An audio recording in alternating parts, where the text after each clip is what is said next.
right, so pre-show. Oh, Happy New Year, everyone. Hello. How Happy are New we? Year.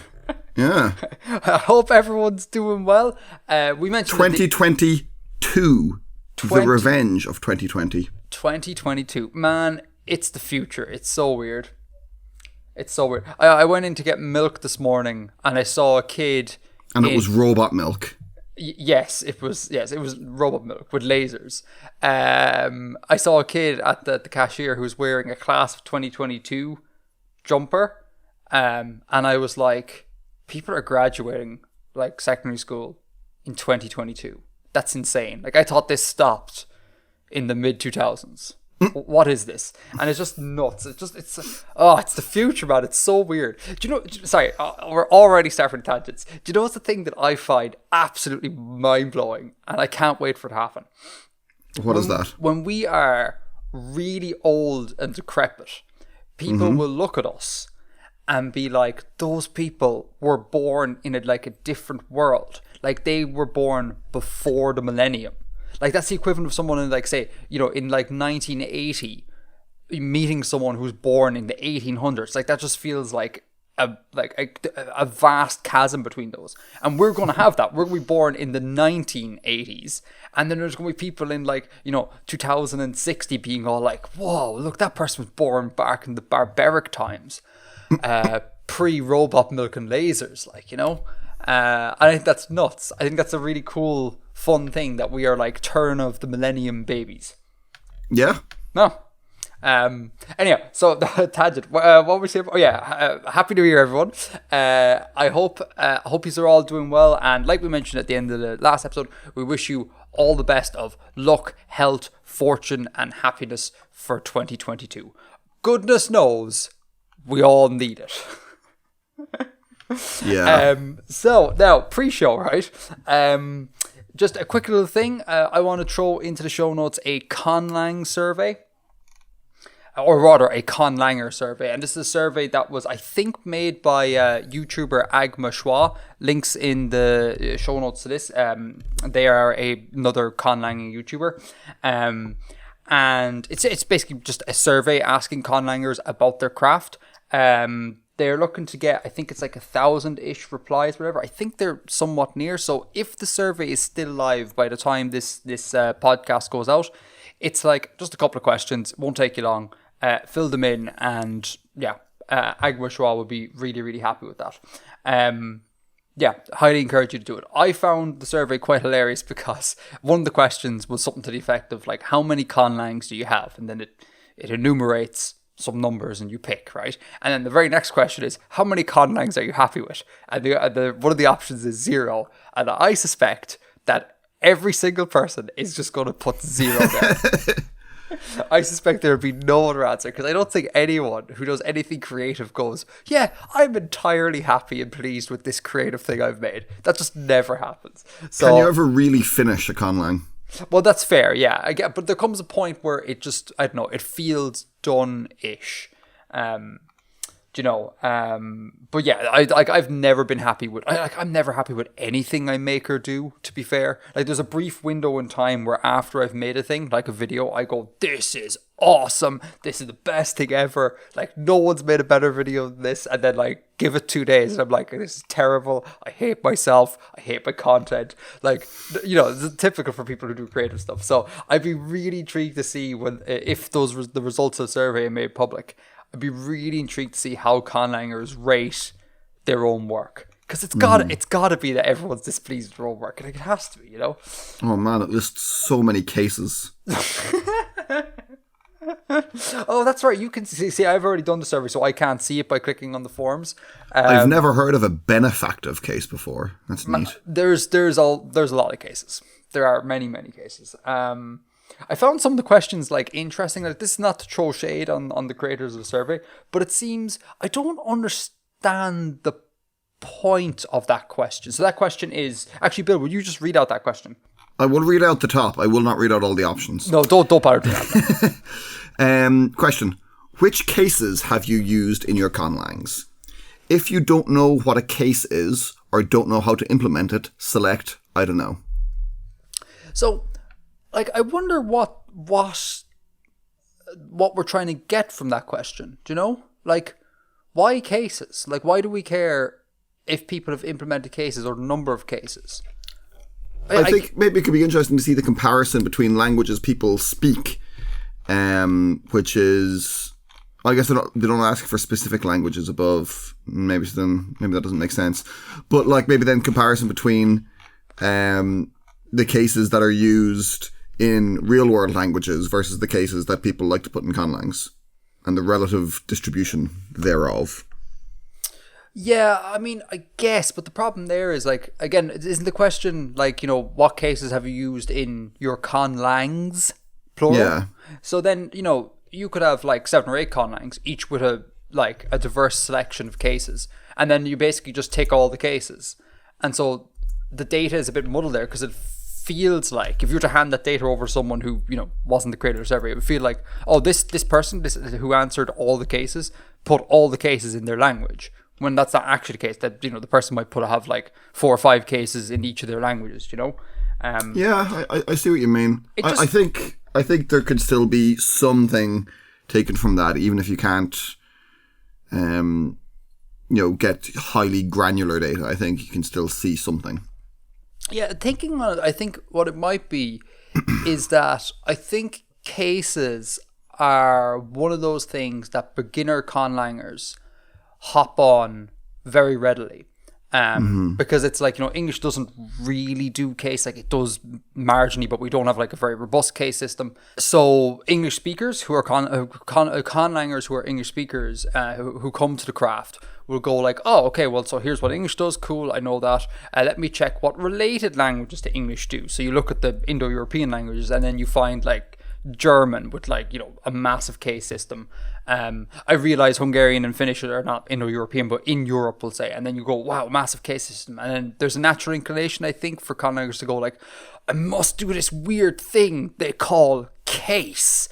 And then following from that is the inclination conlangers have of when they hear about a new thing, they try to do it like too much. So maybe the question is getting at like, is there a over density of case in conlangs, we'll say. Maybe it's getting at that. Yeah, I don't know. It struck me on first reading. I was like, huh, that's interesting. Why not ask the same question about, like, you know, causatives, or enter any grammatical thing here, ask the same question. I might actually ask Admirals about that. Anyhow, that is the Conlang survey. Again, it's not long. It's really fun. Takes 5 minutes to fill out. So if it's still live by the time this show comes out, please do consider filling it out. All right. Sounds good. All right. So now follow up. Couple of items of follow up. 2 of them relating to the last show, the Christmas podcast. One is that remember we did a call for listener questions. Yes. And eagle-eared viewers will note that we only had one... Eagle-eared viewers. Yeah, eagle-eared. Viewers. Oh, sorry. Leave it in. That's staying in. The show is the show. So eagle-eared viewers will have noticed that we only had one listener submit a question, and not the 3 that we said we would have. This, as with many things to do with Artifexian, is entirely my fault. In that I didn't set like a hard deadline for submissions. I just was like, just send them in whenever you want. And as it happened, we ended up getting, not a ton, but we ended up getting enough questions to flesh out that section, like literally the day after we recorded. So for those who submitted questions, you didn't make it into the show purely because of my incompetence in organizing submissions. What we might do is we might hold on to those maybe for next time, or, you know, we might answer them maybe in the next show or something. I don't know, something like that. But thank you for submitting, and I'm sorry for my incompetency. I'll be much more rigorous come next year. Sounds good. And then the other thing is I want to give compliments to Greater Artifexia and just tell them that they are smart. There are smart people in Artifexia, because there was a lot of people who got like really high scores doing the pub quiz along with us. Like I saw a lot of 11s out of 19. which is about like, what is that? About like 60-ish%, which is like up there. That would put them just behind you, Bill, in the standings. So a lot of people scored really highly. So smart folks out there. No one, I believe, I could be wrong, correct me if I am, Bill, but I don't think anyone answered more questions than you did, percentage-wise. I still think you remain king of Artifexia when you factor in everyone on the podcast and Artifexia. I thought there was someone in the thing who had gotten... well, no, I can't see... No, I'm not seeing on Reddit here anyone. I thought someone had gotten like a 13 or something. Maybe they were in the chat from the Maybe live it was stream. in the chat, yeah. But I don't remember. If someone did, congratulations, you are now king of Artifexia. But I don't remember seeing it. But either way, I think that the floor for the answers was quite high coming from Artifexia, and it made me feel like really bad. Like, I joke, obviously, because like I did horrific in the quiz. Like, I got 4 questions correct out of 16, Bill. Absolute shame. And I think every year I am always at the bottom of the list. So I need to do something. I need to sabotage the quiz for next year to like stack the odds in my favour of it, because this can't stand. And then we can genuinely shout fix at the end. We can, yeah. I'll have a round like dedicated to like middle names of footballers who play in the English 3rd division, something like that, where no one will know anything, and everyone gets 0 on my round, and then that'll just like level out the playing field a little bit. Be great crack. I mean, that doesn't actually give you a higher score though. No, but it lowers the score of everyone around me. Yeah. So it levels it out. But yeah, anyhow, I just want to say thanks to all the folks again for the podcast. If you're listening, Sidnaf, Bib, Mitch, and that's it. Not Patrick. and Bill. And Bill, yeah. So, but thanks so much to all of you for coming along. I had an absolute blast. Like, that was genuinely just like the 2 hours or so of recording flew. And I just had so much fun just bantering with the folks. It was really great. And I hope this tradition keeps up every year. Yes, I'm looking forward to next year. 2020. Man, next year is 2023. Jesus. Well, end of this year. Yeah, I know, but next year is 2023. Like, that's the next year after 2022. Yeah. Oh my God. Jesus. Will it be a good 3rd entry, or will it be like a bad 3rd entry in the series? It's been, I mean, would you say, here, I know this is not entirely in jest, would you say that the 20s series is in general getting better or worse? Because I mean, it kicked off in 2020 with the pandemic. Yeah. And like, and then there's an argument to be made that 2020 was like the worst year of the 20s. And then 2021 and 2022 maybe will be better in comparison, because like we've learned to deal with the shock that was 2020. But then there's also an argument to be made that like, yeah, the pandemic kicked off in 2020, but it was only really in 2021 where we saw like big numbers and, you know, extended lockdowns or whatever. So I'm curious, what do you think? Do you think the trajectories in general up or in general down, or is it just like flat misery all the time? Well, you know me, I'm generally kind of a pessimist, so yeah, I'm going to say getting worse. So do you anticipate 2022 as being worse than last year? I'm not going to make any predictions. So I am, right? I'm going to stick my neck out there, and if I'm wrong, it just is in fitting with the long and sordid history of me being wrong about a lot of things. See pub quiz. Good. I think it'll get better, because like I've been anecdotally there's a couple of medical professionals in my kind of extended sphere of friends and family, and they've all kind of been saying that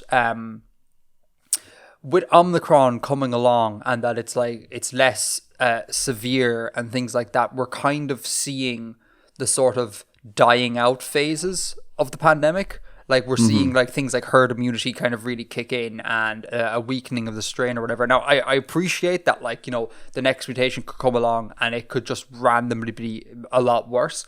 But the impression I get from listening to these people, or listening to people talk about these people in my kind of sphere, is that they are kind of like quietly optimistic that a corner has been kind of turned. At least in Ireland. I can't speak for what's going on in the rest of the world.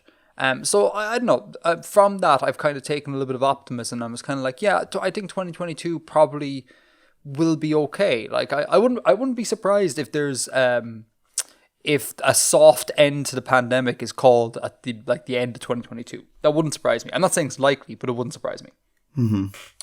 But anyhow, sorry, it's another tangent. God, I'm so sorry, folks. More follow-up. 2 more points. These are all related to religious world building. They're just more of a, like, I'll highlight them and check them out because I think they're kind of fun. We got a really, really, really good comment in Reddit about religious world building. That comes from a person who is a Baptist. So religious world building from a religious person. Kind of cool. And it's from Olive You Bean. Again, continuing the fine tradition of bean-related listeners.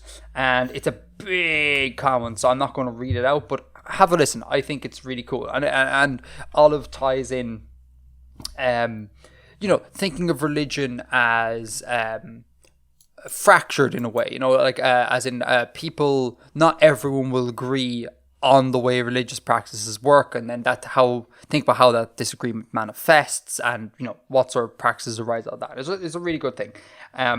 So go check it out. Thank you, all of you. Been again, it's a long comment, so I won't read it out. And following from that, we also got a shout out to a video called. God, that's such a bad way of phrasing that. We also got a shout out to a video called. That's awful. Another Redditor. I think it was a Redditor, left a suggestion to go check out the video on world building religions by Hello Future Me, who we've mentioned on the show before. Massive world building writing channel out there. And I think they do a really good job of extensively going through and demonstrating how to think about creating religions. And in particular, the conceit of this video is that it's polytheistic religions.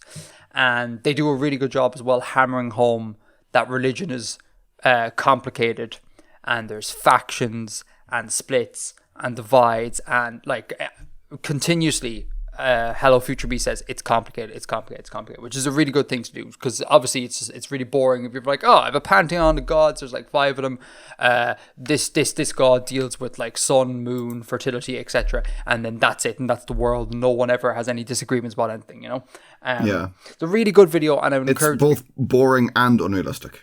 Correct. And another thing I liked about the Hello Future Me video is that they lent into not prescribing entirely to the Western idea of theism. So they lent into thinking about hey, can you introduce ideas of shamanism or animacy from Japanese tradition and things like that, and try and blend it a little bit more, and don't just kind of ape what we see in the West as if that's the only theistic sort of tradition there is. So just a general all-round good video. So go check it out. Links to all these things are in the show notes. Cool. All right. That is, because the last episode was the pub quiz, there's not really much follow-up to do. So that was kind of it. Do you want to go into the writer's room? Let's.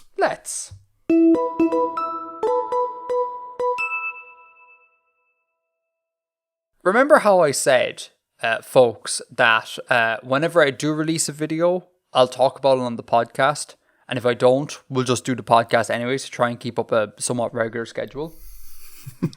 Again, long history of me doing silly things. I completely forgot that I released a video in between the last proper episode of this podcast, the last non-pub quiz episode of this podcast, and then this podcast.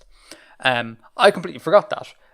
And Bill only literally 5 minutes before recording goes, are we not talking about this? So I've got nothing prepared there, so I actually won't be talking about this, so I'm really sorry. The next video at the time of recording is due to come out very soon, so I anticipate that the next time we talk, we'll be talking about I won't tell the topic. We're talking about some linguistics topic. So I'm sorry, I've let the team down again. So I've let the team down. So let's go through this, right? I've let the team down in one, just being generally not very clever and answering very few questions in all the pub quizzes combined. I've let the team down in not organising the submissions correctly for the pub quiz, and I've let the team down in forgetting my own rules for how this how this podcast runs. So far, also in forgetting your own rules for how the pub quiz runs, but that's fine. That we'll add that to the list. So far, 2022, I am executing it with admirable. What's the word I'm looking for? I'm executing it with admirable, good at vocabularying. Good. That's precisely it. So all that is to say that we only have a little bit of world building today, which, let's be frank, is what we're all here for. So, Bill. But when will I get my burning questions about the last video answered? I mean, if you have any burning questions, I will answer them. I just haven't prepped a series of talking points. Sorry. Harumph. Bill rumping it in here. Goddamn. All right. So tell us what you got. Give us a brief little thing, intro, and then launch into it. This week I have written a pamphlet. A pamphlet. Agitprop. Nice.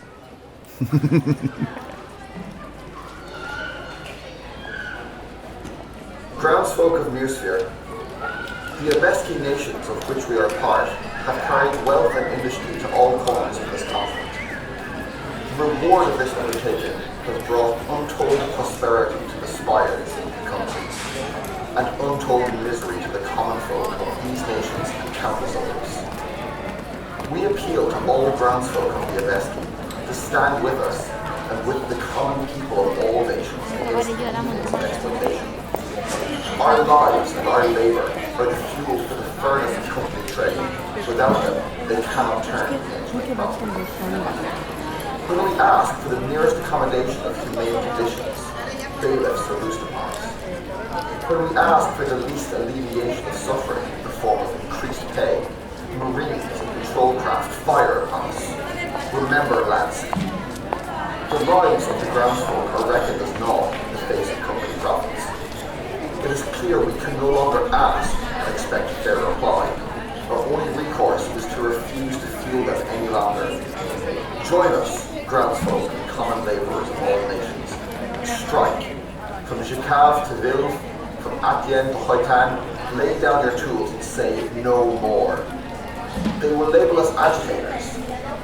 They have provoked us by their injustice. They will call us ungrateful.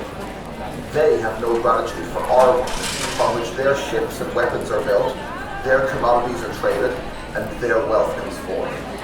Your life and your labour is of greater value than can be accounted by a company ledger. Stand with us. Stand in solidarity with all groundsfolk, with the Earthani, with the exploited, the Anches and Transolia, with the Ebwari. Strike.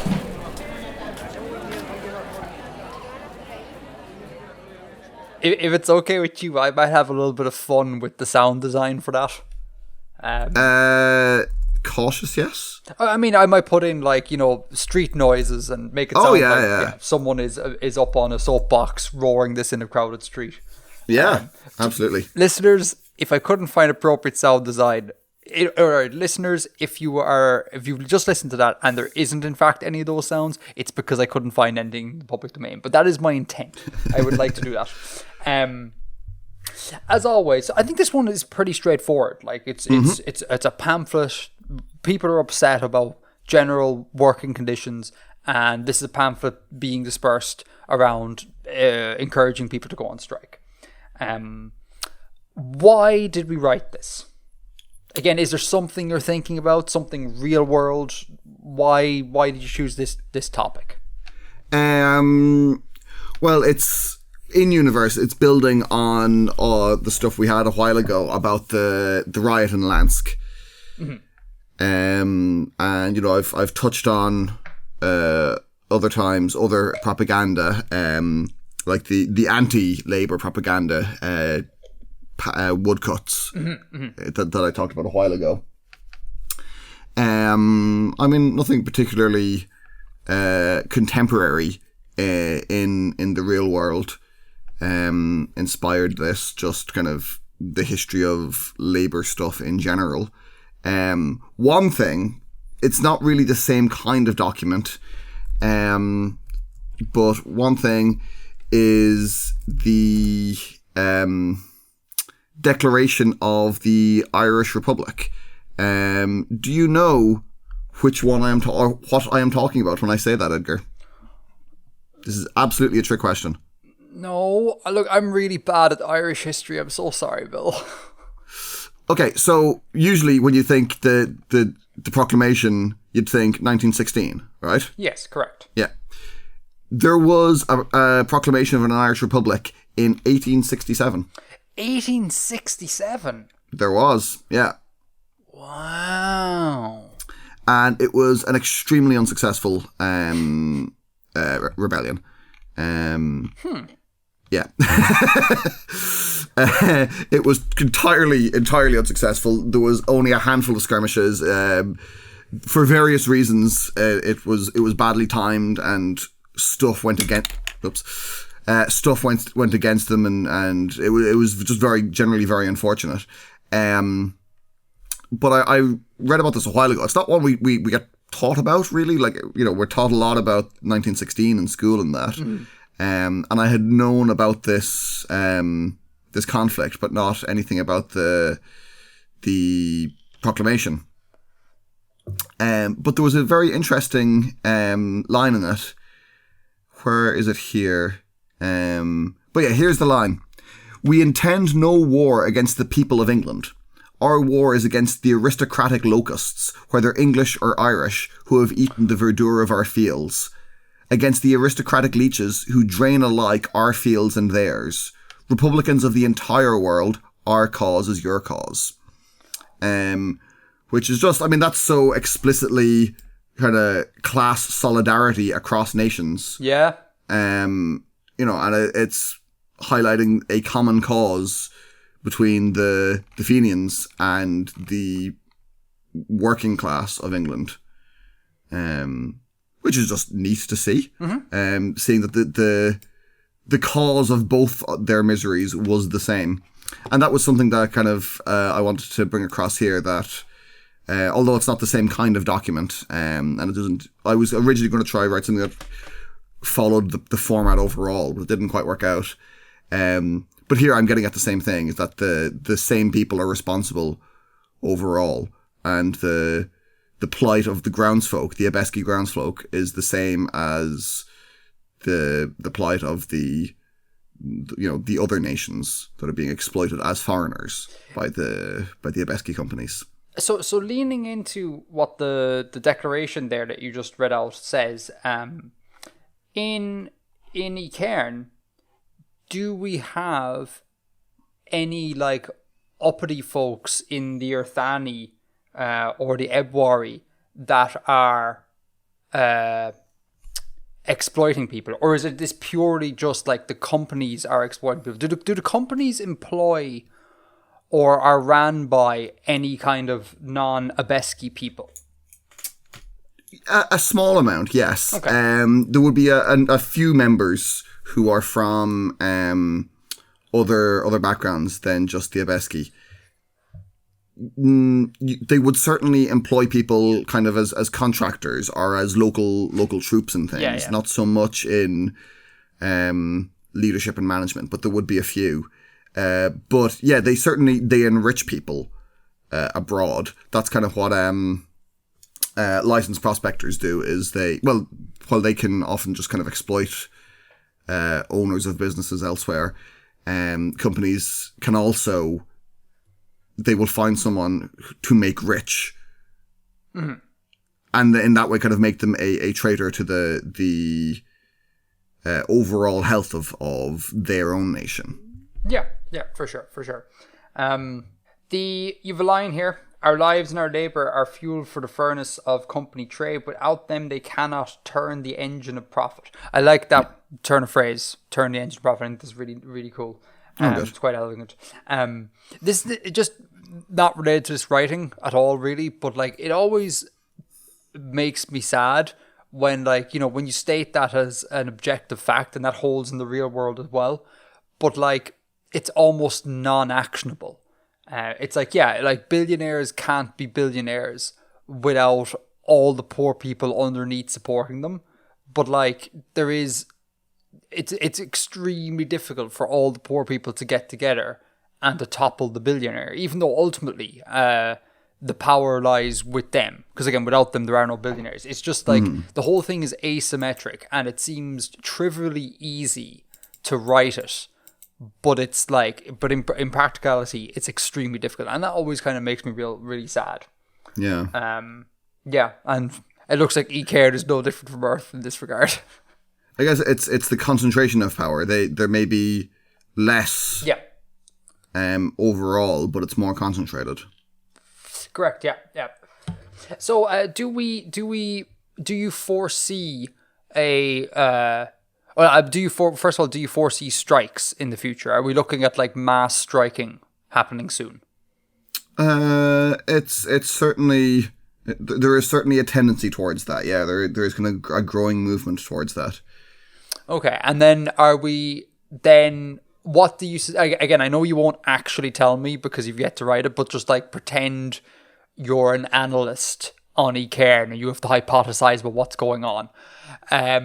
Do you think that these strikes will lead to open, like fighting, lead to like rebellion? Like, where do you see it going? I would imagine so. I mean, if the situation isn't addressed to satisfaction. And so the people who wrote this pamphlet, what are they looking to do? Like, are they looking to have the Abeski companies just like shut down and be replaced by their own like sort of neo-colonial companies, or what's their overall like ideology? Well, they definitely wouldn't be replacing it with something neo-colonial. That would be contrary to their intent. Elaborate. I mean, they're against colonialism. Right, but like, sure, loads of people nominally say that, but when they're the ones who get into power, they're kind of like, well, Jesus, actually, you know, like, we're really against colonialism, but we kind of need to do trade, and I guess we should set up a series of trading companies, and like, oh, wouldn't trade be just really easy if we just subjugate these people? Like, you know, you suckle from the teat of capitalism, and it tends to like run amok. Okay, so Abeski liberals, gotcha. No, I mean they aren't in that position. If they were to get into that position, perhaps.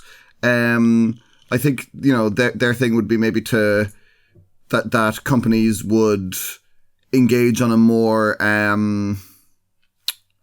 equitable level, a more kind of level playing field with those abroad. So they're looking for a reformation of company strategies, basically.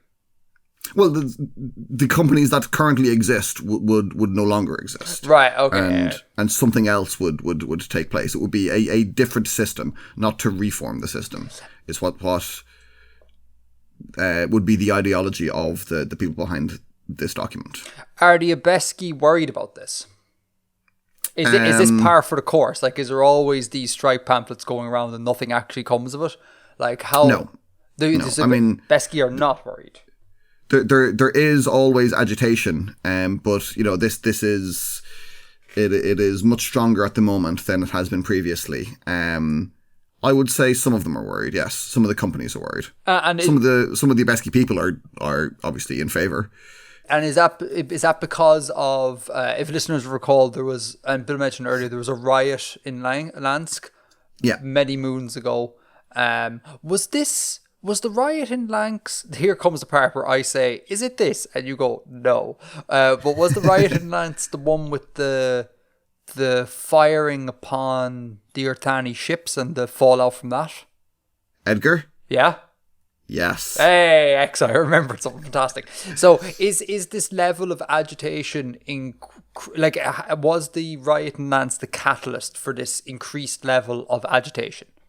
One of, yeah. One of, okay. One of. And that's what's being addressed there in When we ask for the merest accommodation, bailiffs are loosed upon us. When we ask for increased pay, Marines and patrol craft fire upon us. Remember Lansk. That's what... Yeah, explicitly that's what they're talking about. That's so grim though, like where he's like, hey, could I get a pay rise? Would you be able to up my minimum wage so that it keeps up with inflation? And their response is, here's a tank. It's just, that's very grim. Like, I mean, like at least, I don't know, but I get the impression at least on Earth, like if you go like, dear capital overlord, can I get a pay increase? The answer is just no, and you're ignored, as opposed to, we will fire upon you. Or at least that doesn't happen here. Like that just seems like such a dark and grim reality to live in. You know that in 1919, there was a strike in Glasgow, and Winston Churchill deployed tanks to quell it. Now, here's the part where we offend and annoy all English listeners. Yeah, but Winston Churchill was a git. Yeah, but I mean, like, that, you know, it does happen in real life. Not anymore so much, but in the West, not so much anymore, but... Yeah, and I guess that's the point I was making. Like, you know, from the cultural stew that I stew in, that seems extremely alien to me. But like, yeah, no, totally. In other parts of the world or back in history, yeah, this sort of thing would have happened. Yeah, it's cool. I am excited to see where it goes. Like, to be honest with you, I would kind of love just like an all-out uprising, and then I would love to see the various characters that we have met deal with the consequence of this new reality, this uprising. Particularly, do you remember your man, the bloke he became some sort of captain guy, and he was all into himself, like he really loved himself. He thought he was the bee's knees. I think that was Yar to Yarton. I think that was Yar, yeah. So again, I can't remember the exact details, so correct me if I'm wrong, but they get the impression that he's kind of like peacetime has made him fairly soft, and he's off in his little patrol vessel being all like, I'm a captain, I'm so great, yada yada yada. I'd really like to see like a full out uprising happening, and then Yar having to like properly engage in like real violence, and maybe even kind of like interpersonal violence, like at some, like he has to be confronted with an upriser and like actually fight them. And I'd just like to see like this uppity, from my perspective, is like this uppity spoiled kid deal with the grim realities of like warfare, and to have him write letters back and forth to like friends and family. That would be kind of dope. Will he resort to atrocities in defense of the status quo, or will he utterly cravenly change colour and follow the winds of popular opinion? I suspect that he will do neither. So I suspect he won't change colour, and I suspect he probably, when push comes to shove and like the bullets are truly firing and it's not just like practice exercises or the odd sort of like we're catching this craft, when it's proper warfare, I suspect he strikes me as a sort of person who like would be crippled when it comes to when the rubber hits the road. He'll just be crippled with like indecision and inability to act, and I suspect someone would step in and be like, okay, you're out, go away, and then like he has to live with the shame of being like demoted and things like that. I suspect that he just won't be able to handle things when things get tough. Is what I think. And also, just on a completely unrelated note, do you remember way back when as well, a trip down memory lane for listeners, do you remember we had that thing where some ship was taken and there was like some treasure on it? I do. Yeah, do you remember you said you'd write about that, and that was like 4 years ago and you still haven't written about it? Is that ever going to come? Yeah. Oh, maybe the treasure. Okay, hold on, let me think about this slightly in my head first before I say it. Insurrections are often helped with a symbol. You know, if there is a symbol that one can, a symbol or a martyr or something, like some sort of like symbol that you can everyone can just get behind and like really codify what's going on. I wonder, could we be in a reality here where that treasure inside that ship is actually some sort of symbol like this? maybe I'd know it's like the sword of the last great warrior who like led a massive uprising and freed all these people. I wonder if the finding of this treasure could be tied into this narrative that may or may not happen of like the rising unrest and potential uprising. I wonder if that could be a thing. In a way, they have already crossed over, because the character who was looking for the ship was in Lansk at the time of the riot.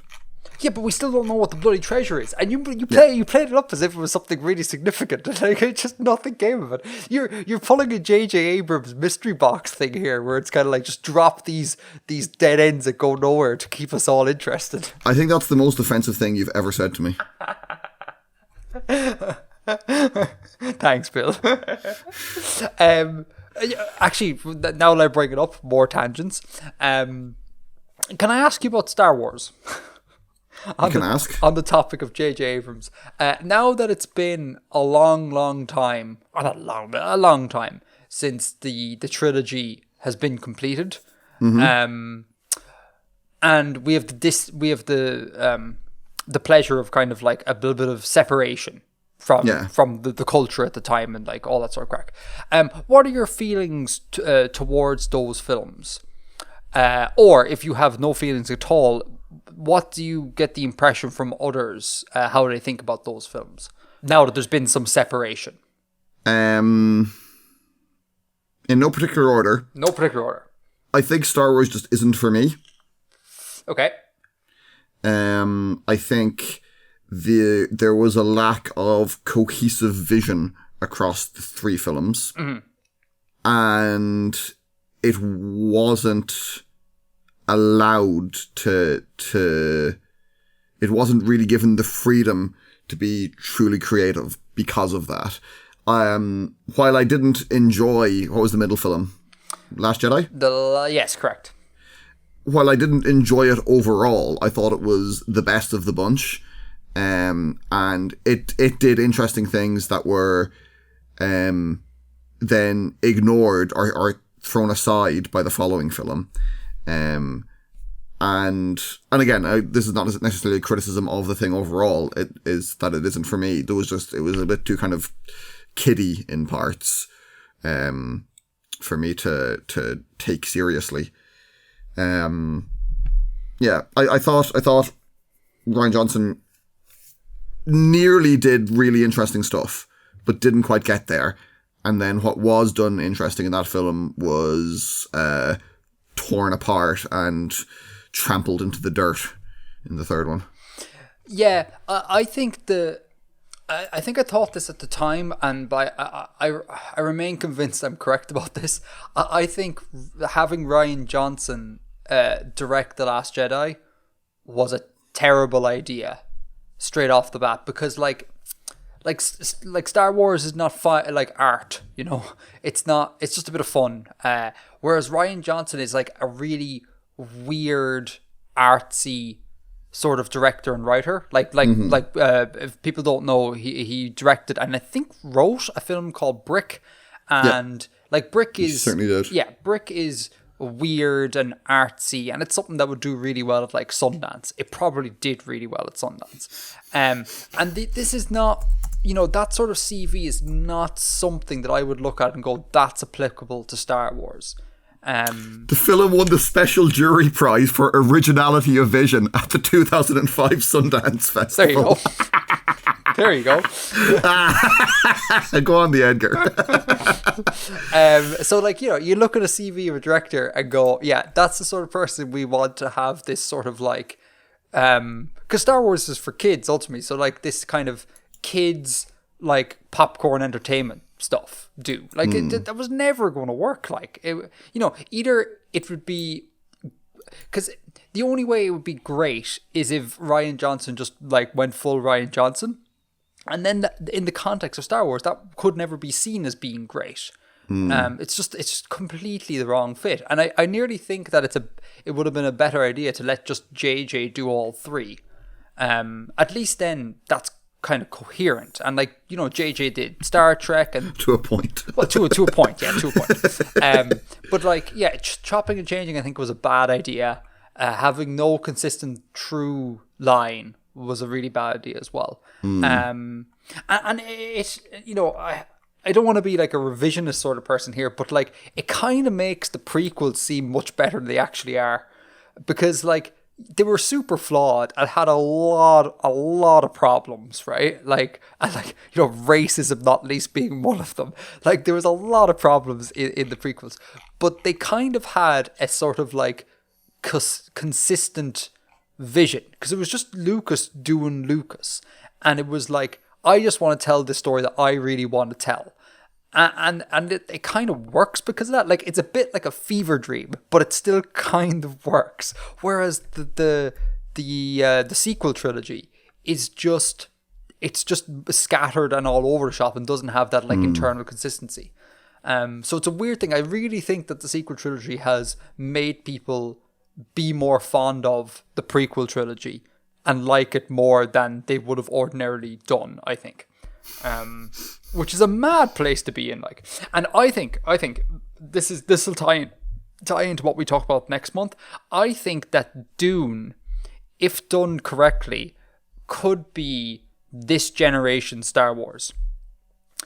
Because and when I say done correctly, like, they need to get, like, don't change directors all the time and like stick as close as possible to the source material, and there's a lot of it. So if they just keep turning the books into films, we'll have a coherent set of like space opera media for this generation. And I think it really could have the impact of, well, to a degree, have the impact that Star Wars had back in the day. I think you'll have... I think it's quite a different proposition as a piece of media, though. Like, it's not kids' popcorn entertainment the same way Star Wars is. I disagree. Obviously, it's not. Really? Obviously, it's not exactly the same as Star Wars. But it's also not so far removed. I think it's in the sphere of space popcorn entertainment, particularly with the way they've done Dune. Because if you compare the... Well, I haven't seen the new one, in fairness, but going on the source material... Okay, right. So had I not seen the new one, I would totally agree with you. But if you ever do see the new one has been like blockbusterified. It still sticks to the source material pretty well, as far as I can tell, but it minimizes the sort of weird artsy element that Dune has. And it plays much more like a Star Wars type thing. And I think they're really on something there, because I think the other Dune film, by your man David Lynch, really doubled down on the strangeness of Dune, and it's a real difficult watch in my opinion. Like, I don't think it's a good movie at all. But yeah, this time around they've gone, okay, no, we're going to take this setting and we're just going to dumb down all the artsiness. We're going to make it like a big romp through a desert planet, and it'll be great. And therefore I think it's more geared towards like older teenagers than the older film was, or necessarily that the books are, because again the books are much more dense and thick and adult like. So I think whoever was responsible for Dune thing, the movie, I think they're taking the right path to turn it into a neo Star Wars, a Star Wars of this generation. And I think they can only do that if they avoid the mistakes of the past, where they just get rid of the source material. We saw it with, I'm going to say we saw it with Star Wars to a degree, because there was some sketches from Lucas that they just ignored completely. But we also saw that like big time with Game of Thrones. Like, the minute they moved away from Martin's material, it just went south. And if the Dune people stick to the source material and continue to blockbusterify it, I think it's a gold mine and a huge cultural turning point. Okay. Is my prediction. Sorry. Anyhow, so there was a riot. There wasn't a riot. There's provocation in Cairn. Is there anything you'd like to add? Because I think pretty much I have everything. That I wanted to ask on that. I think this is we've wrung everything from it. Zhikav to Vilv, see they're kind of around the middle, from Zhikav to Vilv, from Atien to Hoitan. So Zhikav and Vilv are the kind of the furthest apart Abeski cities. Zhikav is in the far west of their kind of region, and Vilv is in the far east. And then Atien and Hoitan are not Abeski. They're further apart. Atien is in the southwest. You know the way there's a massive river on the other side of the Usain Belt? I do, yes. Yes, so that's at the mouth of that river. Is Atien. I was about... Oh, sorry, Hoitan? And Hoitan is an island to the east. To the east. So I was about to... take the piss out of you by being like, Bill, you are aware that like for the past number of months, whatever world building is occurring, I showed a map up on screen and people can like literally just follow this. But then it occurred to me that there are in fact audio listeners, so thank you very much for grounding them there. And I suppose I see it when we're doing the live premieres. Shout out chat. Hi chat. But I don't always come back and listen to the podcast again after we have done it. So it's good. I think I am very interested to see where you go with this. I would love if you could stick on this, apart from telling us what the treasure was. I'd love if you could stick on this thread, because I'd like to see this play out. Like, what happens to this agitation? Does it go somewhere? Does it not? Is there open conflict? How does it play out? Like, that's what I really want to hear next. If that's okay, Bill. Cool. I humbly request.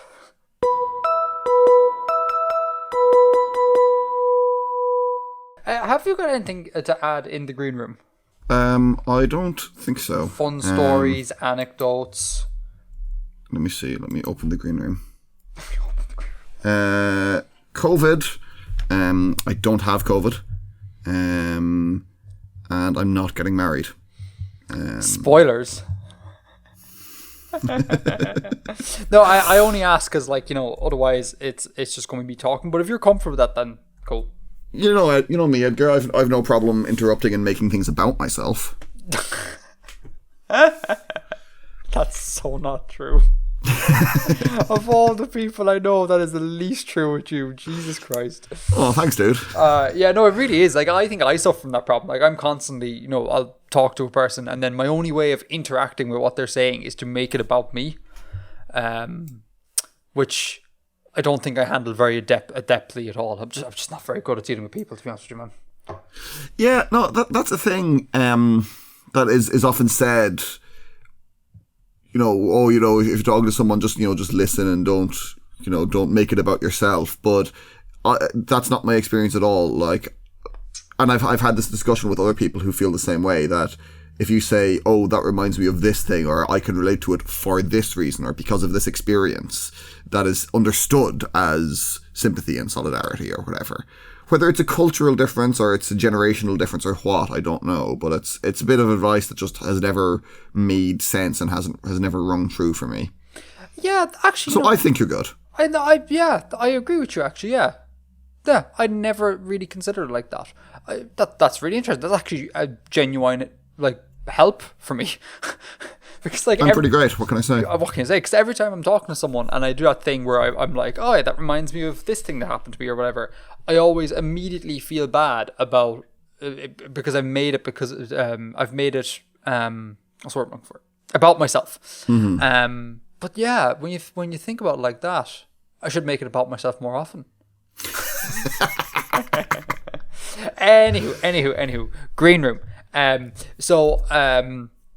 For reasons that will become obvious in a few seconds, we were meant to do Dune today. We're meant to review Dune, but I have not yet finished rereading Dune, and I'd like to reread it again to have it fresh in my mind before we do it. So that's going to be shoved till next month. One of the big reasons why I don't have Dune read is because I, over the Christmas, on Christmas Day, got COVID. And was sick as a dog and out of action for a week. And I felt no compulsion to read anything. I just felt the compulsion to lie there and feel sorry for myself. So I'm basically a week behind when it comes to reading the book. So apologies, listeners. I got the plague it was crap. Oh my God, dude, I did not know that. I genuinely did not know that. Yeah, we got it. And so what happened was, right, the captain's sister came down the day before Christmas. No, the 23rd, right? And then she tested positive for COVID on the 24th, which meant that all of our Christmas plans were off and she had to isolate in a faraway part of the house. And then, so she tested positive for the 24th. And then on the 25th, Christmas Day, after cancelling all the plans, I ended up getting the thing. I don't know if it was from her or she got it from us. We don't know.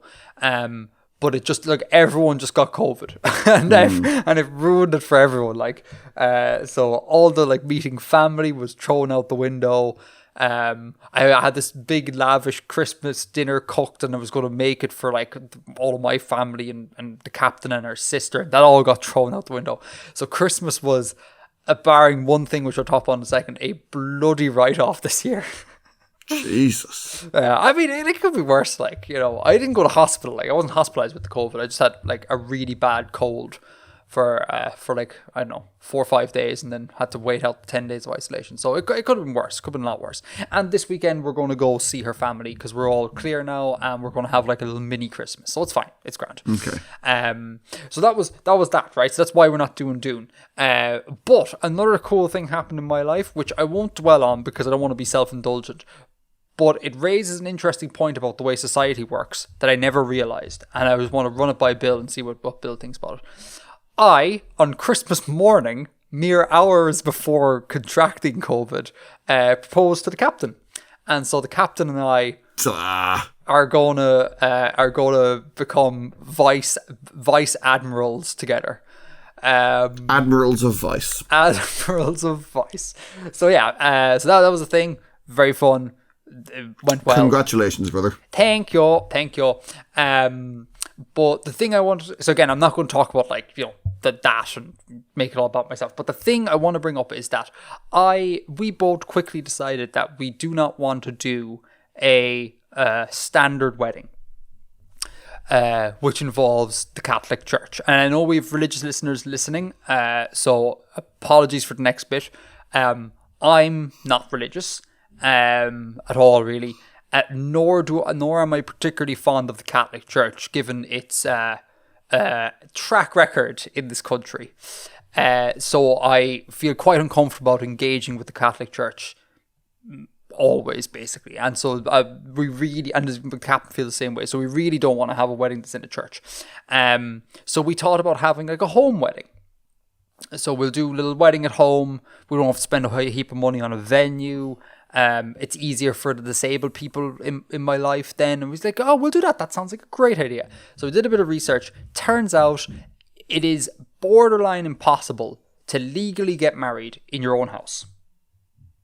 What? Yeah, it is. They make it so incredibly difficult that it's functionally impossible. The government or no, not necessarily the government, but, like, Big Wedding is what I'll call it. Big Wedding basically dictates to you that they basically funnel you into one of, like, say, 2 or 3 predefined routes on how to get married. And in your home is not an option. And the reason is that you can't, in order for a priest or a celebrant or a solemnizer, I think they're called. Yeah, no, it's not a celebrant, a solemnizer, to come out and perform the legally binding contract of marriage. You need to register your home as a venue and get it pre-approved by the authorities. And in order to do so, your home has to meet certain criteria. And one of them is it has to be a public space, which homes aren't. And it has to have ample parking for anyone who may show up, which most homes, my own home included, have a driveway that could fit, like, you know what, like 3 cars, maybe, tops. So if you have any more than 3 families coming to your wedding, legally, you'll fail the thing and you cannot get married in your own home. And nor can you.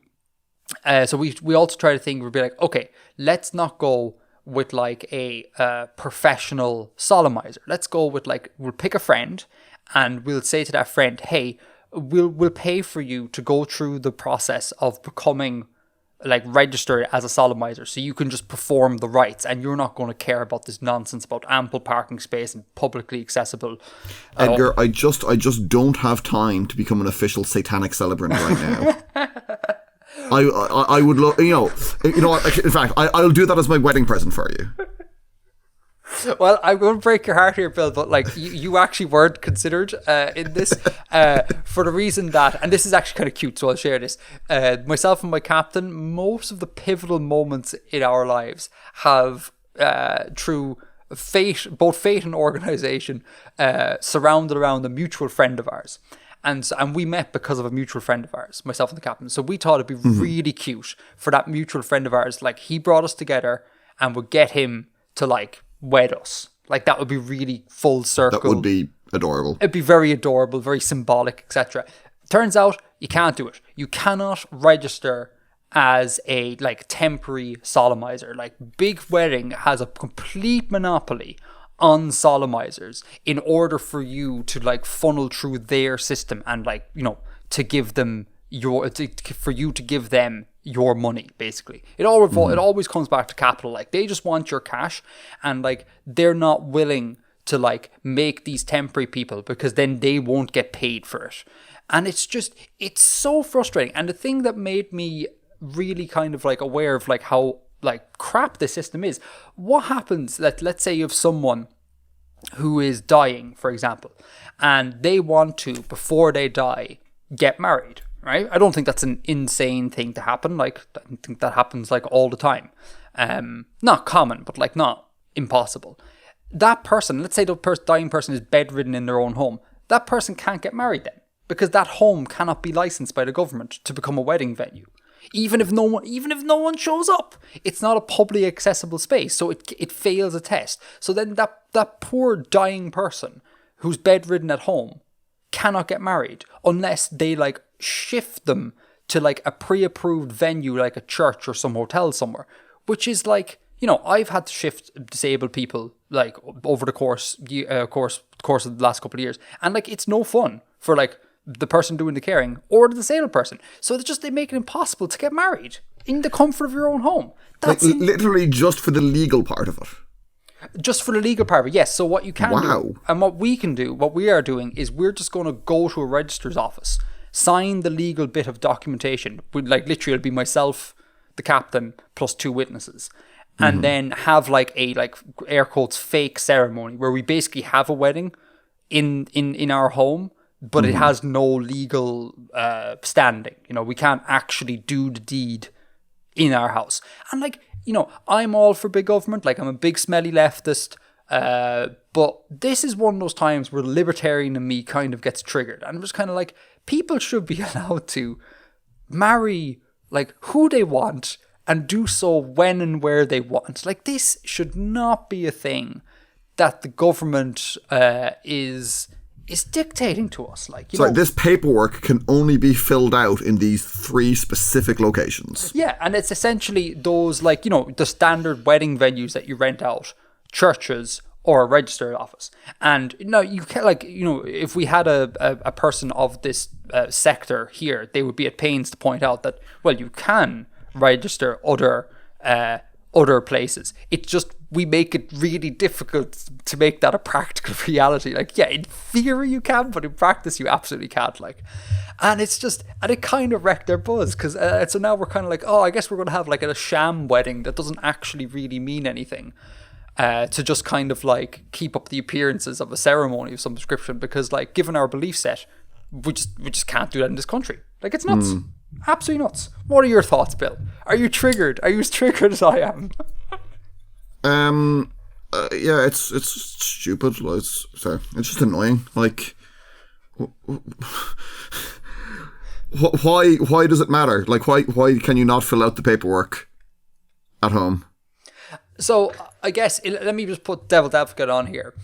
If usually the filling out of the paperwork, like, you know, because you know, when a standard wedding in a church, you do the bit where you sign the little document and everyone is there. Like, usually that's part of a ceremony with tons of people. And I guess some red tape health and safety bureaucrats go, we shouldn't allow people to do that in their own homes, or at least make it extremely difficult for them to do it, because like, weddings are big in this country in general, and you're going to have all of these cars parked outside on the road, clogging up traffic, preventing people from going where they want to go, creating a hazard. So let's just say that you're not going to do that, and let's just, give them the option of going to a church, a hotel venue thing, or a registry office. Like, that's probably what they're thinking, but it's just kind of like, and I agree with them, like, to an extent, but it's just kind of like, I wish you just allow us to use common sense, like.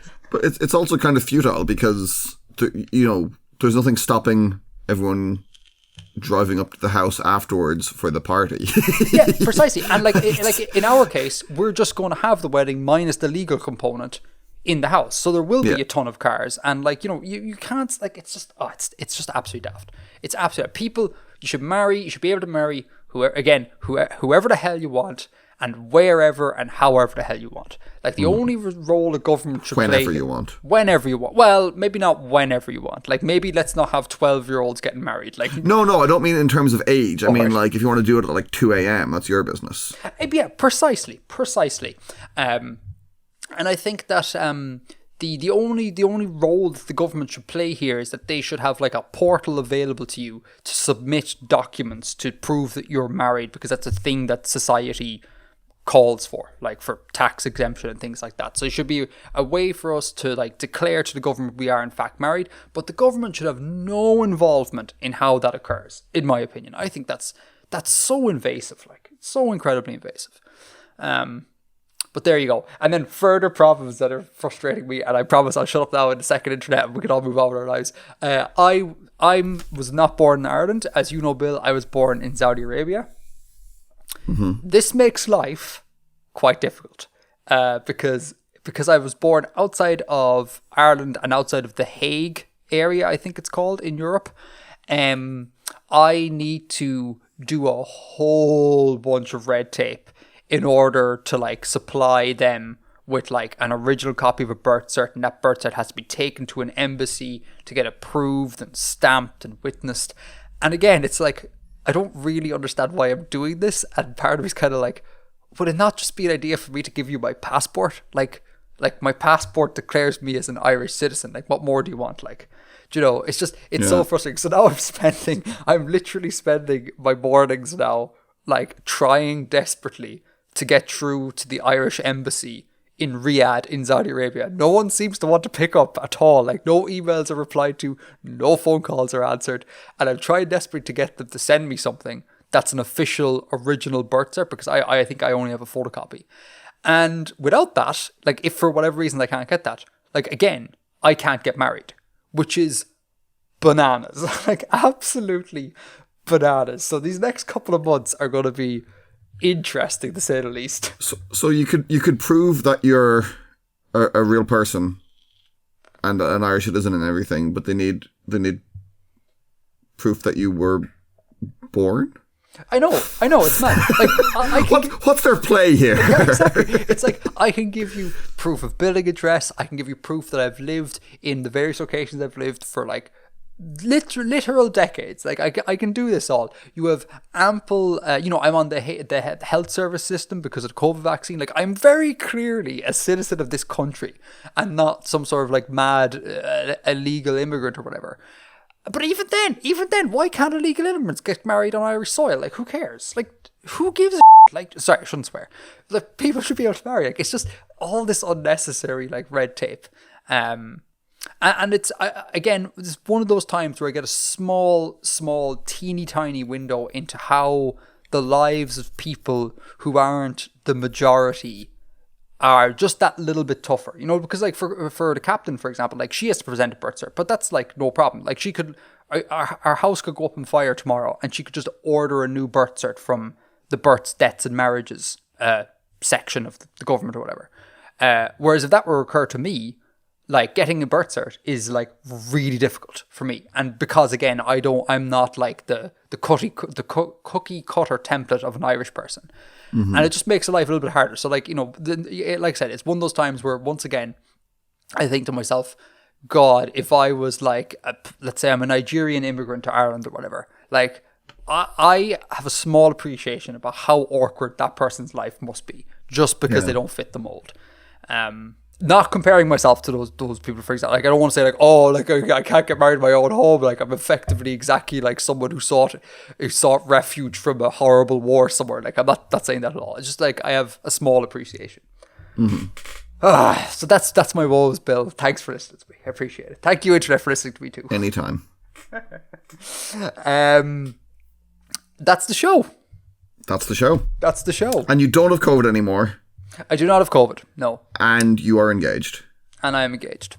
And I also don't need to get the booster vaccine for 3 months, which is interesting.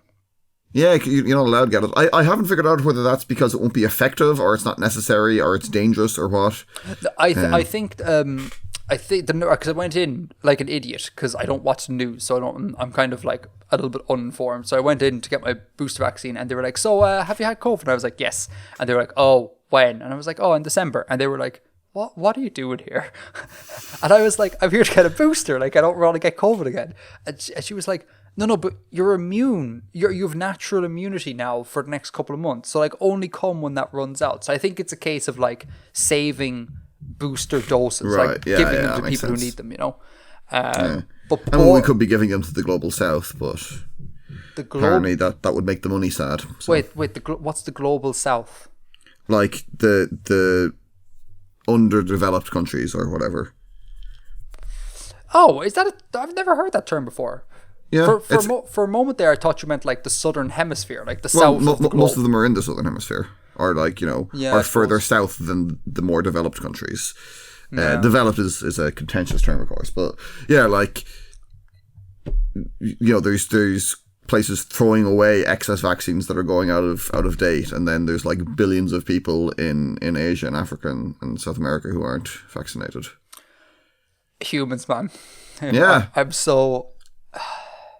I talk to... Because it would make the money sad. Yeah, exactly. It's all about the money. Like, it's not about people. People are just vessels to create more money. Oh, it's so sad. But anyhow, so yeah, I no longer have COVID. Got that natural immunity, and will be getting boosted at the earliest possible time, because, like, as much as COVID didn't land me in the hospital, it's still really annoying to get. Yeah. Even if you get like the mildest form, it's like it's a super flu, and you're like, oh, I just don't want this. So there you go. Right, Bill. Edgar. You the best. Yeah. Correct.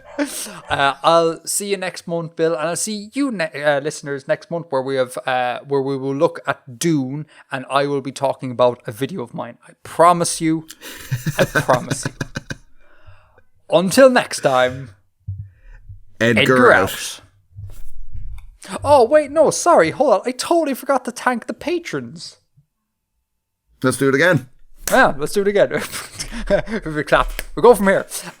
Also, sorry, thanks patrons. Oh my god, thanks for listening, thanks for watching, and thanks for supporting the show. This is important. I should say at the end of every recording.